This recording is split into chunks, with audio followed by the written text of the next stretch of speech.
बात कर लेते हैं हिंद की सेना की सैन्य विरासत की। इस विरासत को संजोया गया है जबलपुर में। मध्य प्रदेश के जबलपुर शहर का सेना से नाता बड़ा ही पुराना है।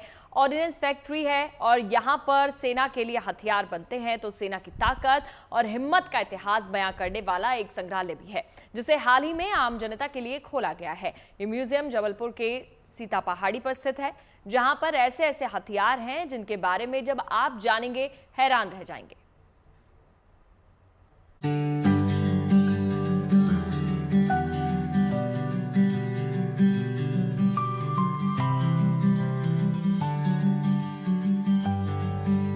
जबलपुर मध्य प्रदेश का ऐतिहासिक और महत्वपूर्ण शहर, जो अपनी प्राकृतिक सुंदरता और ऐतिहासिक स्थलों के लिए मशहूर है।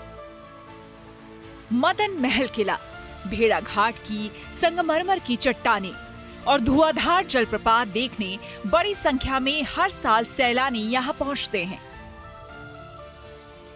जबलपुर में पश्चिम मध्य रेलवे का रेलवे मुख्यालय भी है। इसके साथ यहां मौजूद ऑर्डिनेंस फैक्ट्री में भारतीय सेना के लिए हथियार भी बनते हैं और यहां पर सेना का मुख्यालय भी है। साथ ही सेना की ट्रेनिंग और लॉजिस्टिक्स की नींव भी रखी जाती है। जबलपुर के सीतापुर पहाड़ी पर सेना की कई हेरिटेज बिल्डिंग्स हैं, जिनका आज भी उपयोग किया जाता है। इस पूरे इलाके को पर्यटकों के लिए खोला गया है, ताकि लोग जबलपुर में सेना और उसके इतिहास को जान समझ सके। इसके लिए पूरे इलाके को हेरिटेज वॉक का रूप दिया गया है। हमारी जो हेरिटेज वॉक है वो एरावत गेट से शुरू होके स्टार्ट पॉइंट तक आती है। ये हमारा स्टार्ट पॉइंट है। यहाँ से हम हिल ट्रैक करते हुए नवदीप लॉक तक जाएंगे। नवदीप लॉक घूमने के बाद view point, Saraswati park, war memorial और फिर हम होते हुए म्यूजियम तक जाते हैं। म्यूजियम के बाद हम गन पार्क कवर करते हुए CBRN मॉडल रूम और म्यूनिशन मॉडल रूम कवर करते हुए बजरिया विलेज तक आते हैं और फिर इस तरीके से हम अपनी पूरी की पूरी हेरिटेज वॉक को कवर करते हैं।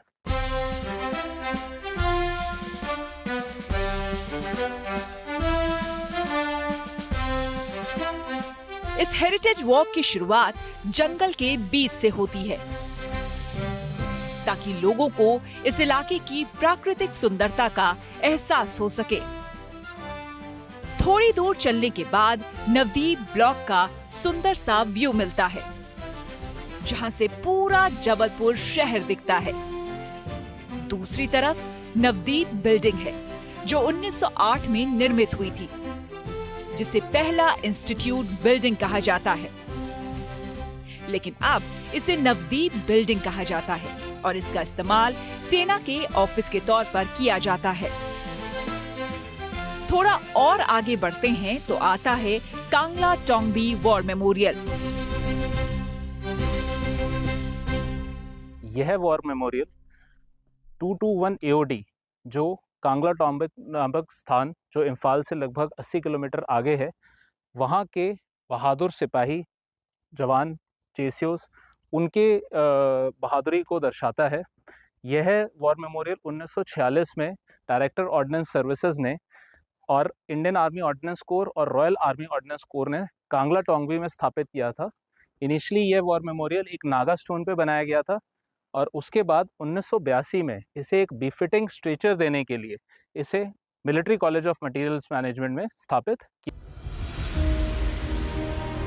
मास्टरपीस सेक्शन में एक से बढ़कर एक तोपें मौजूद हैं, जो अपनी कहानी खुद कहती हैं। यहाँ पर सतना के महाराज गजराज का ब्रॉन्ज कैनन भी है, जिसका निर्माण तोपची नवासी राम ने 1610 में किया था। 2 दर्जन से अधिक थूथन और ब्रीच लोडेड तोपें भी हैं, जिनमें 1803 में निर्मित विमानों को गिराने वाली तोपें भी शामिल हैं।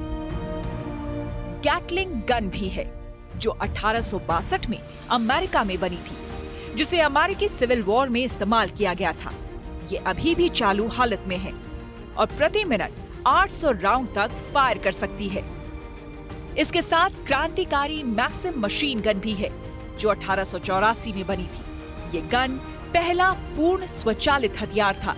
इसके अलावा रॉयल एनफील्ड का मशीन गन भी मौजूद है।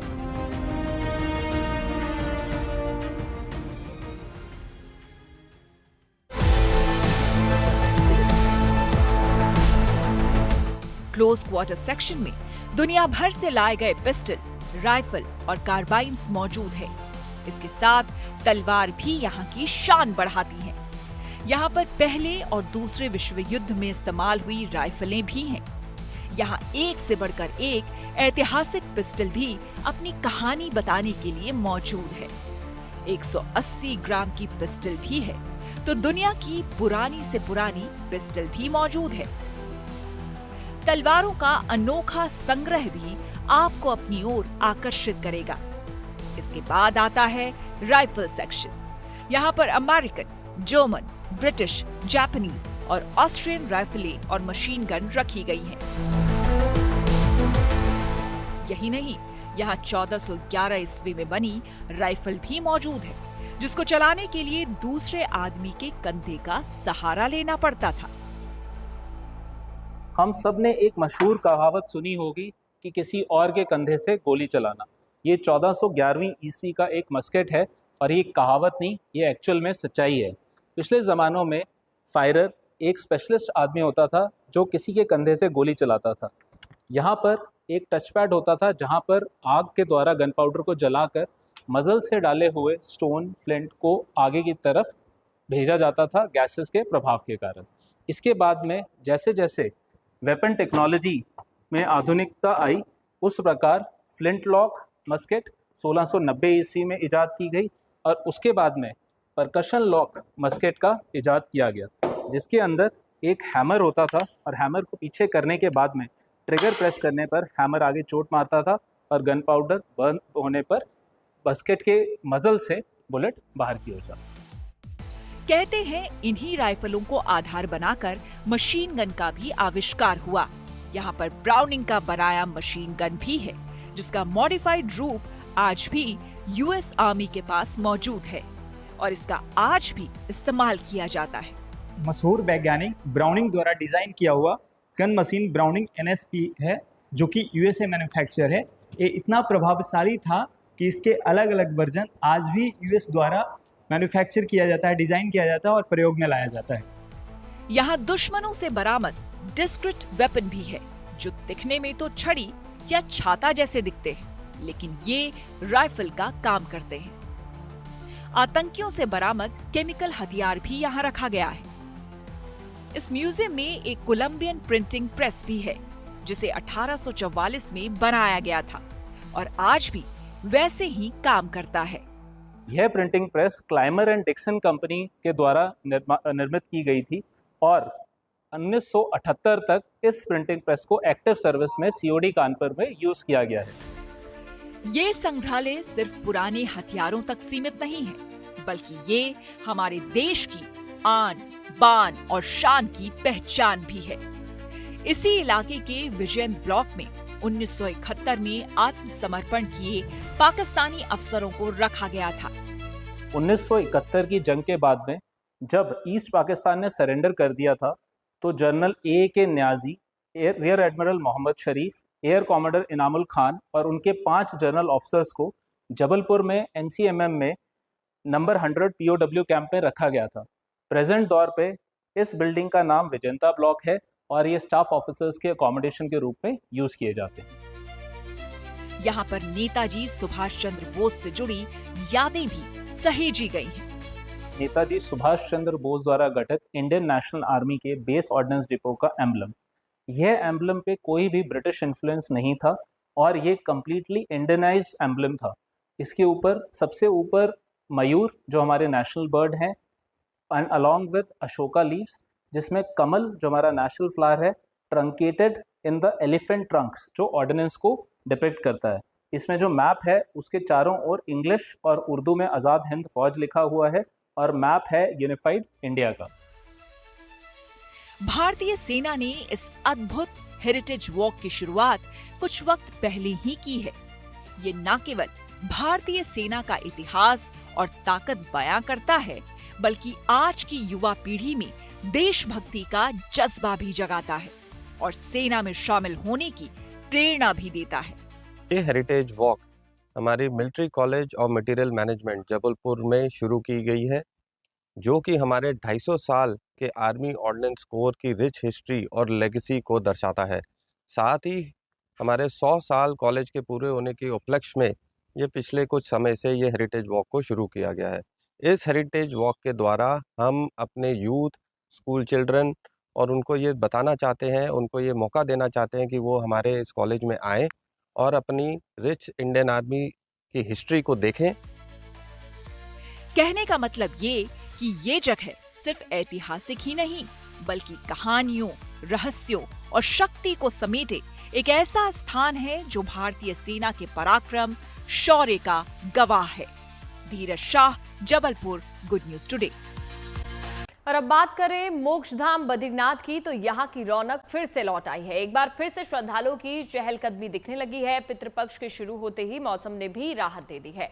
दूसरे चरण की यात्रा को गति मिल रही है। ऐसा ही नजारा महादेव के धाम केदारनाथ का भी नजर आया।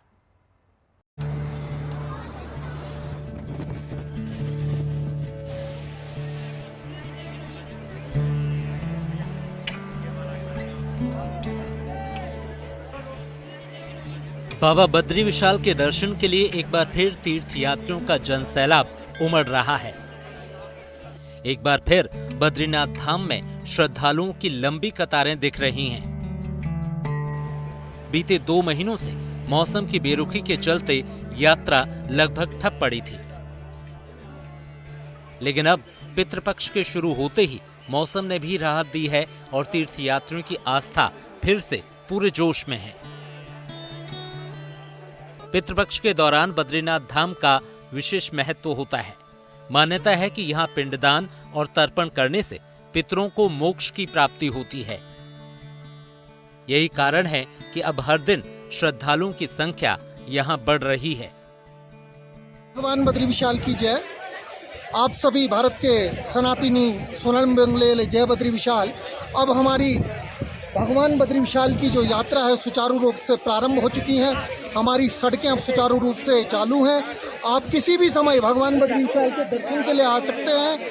आप यहाँ आकर के भगवान बद्री विशाल के दर्शन करके पुण्य लाभ अर्जित करें। इस टाइम पे पितृ पक्ष चल रहा है। आप अपने पितरों के मोक्ष के लिए यहाँ पर सबसे बड़ा मोक्ष धाम हमारा ब्रह्म कपाल, आप आकर के अपने पितरों के मोक्ष के लिए यहाँ पर कामना कर सकते हैं। आप सभी को पुनः जय बद्री विशाल। भगवान विष्णु के सर्वश्रेष्ठ धाम बद्रीनाथ को मोक्ष का धाम कहा जाता है। इसी वजह से पितृपक्ष के मौके पर बद्रीनाथ में ब्रह्म कपाल घाट पर श्रद्धालुओं की भारी भीड़ उमड़ती है। अलकनंदा नदी के किनारे मौजूद ब्रह्मा जी के मस्तक स्वरूप इस शिला पर अंतिम पिंडदान करने से किसी दूसरे स्थान पर पिंडदान की आवश्यकता नहीं रहती। मौसम की राहत और पितृपक्ष की शुरुआत ने बद्रीनाथ यात्रा को फिर से रफ्तार दे दी है। यहाँ तीर्थयात्रियों की संख्या तो बढ़ ही रही है। श्रद्धालु अपने पितरों की शांति के लिए पूजा पाठ और तर्पण भी कर रहे हैं। आने वाले दिनों में ये संख्या और भी बढ़ने की उम्मीद है। बद्रीनाथ धाम जो कि पितृ मोक्ष धाम है, पितरों का पितृपक्ष यहाँ पे जो है शुरू हो गया। भक्तों का जो है आना जाना, श्रद्धालुओं का आना जाना और जिन विचारों ने अपने पितरों का उद्धार, उनकी शांति के लिए जो आस्था रखना है, भगवान उनकी जो है पितरों की जो है भक्ति के लिए उनके लिए रास्ता और मौसम इतना सुंदर कर दिया है। अब सभी भक्तों से जो है अनुरोध है कि वो तीर्थ धाम में आकर के, इस पितृमोक्ष धाम में आकर के अपने पितरों का जो है उनके उद्धार और उनकी शांति के लिए पितृधाम में पहुँचने का कष्ट करें। आस्था की डोर जब पर्वों से जुड़ती है तो उसका महत्व और भी बढ़ जाता है। बद्रीनाथ धाम में पितृपक्ष की इस यात्रा ने ये साबित कर दिया है कि परंपरा चाहे जितनी भी पुरानी हो, उसका असर आज भी लोगों के दिलों में कायम है। बद्रीनाथ धाम से कमल नयन सिलोड़ी के साथ ब्यूरो रिपोर्ट,